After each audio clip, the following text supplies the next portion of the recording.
I was trying to figure out how Daniel Kahneman came up with cognitive biases, and Warren Buffett and Charlie Munger didn't really talk about cognitive biases, but seemed to avoid them. And so I spent a lot of time trying to like reconcile how cognitive biases can help you in the real world.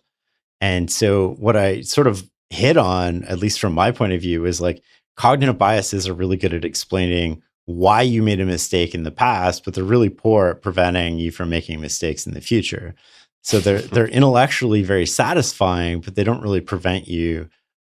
Like if you create a checklist of cognitive biases and you're a smart person, you're just basically going to outsmart yourself, right? Am I overconfident? No, I'm not overconfident, right? Like I got this. I did the work.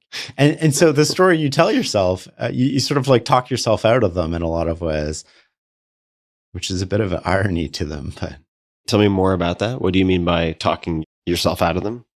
Well, you come up with a checklist. Like a lot of people have tried this. They come up with a checklist of cognitive biases, and they're like, "Okay, I'm going to see if this applies to me." So, sunk cost fallacy, this, that, and the other thing, expectancy bias, or whatever it might be.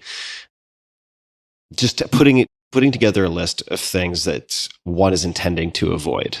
Is that right? Yes. Yeah. Yeah. And then, but consider sunk costs, right? So you make a decision, and then you pull out your checklist, and you're like, "Well, am I making this because, am I considering sunk cost, or am I just making this fresh?"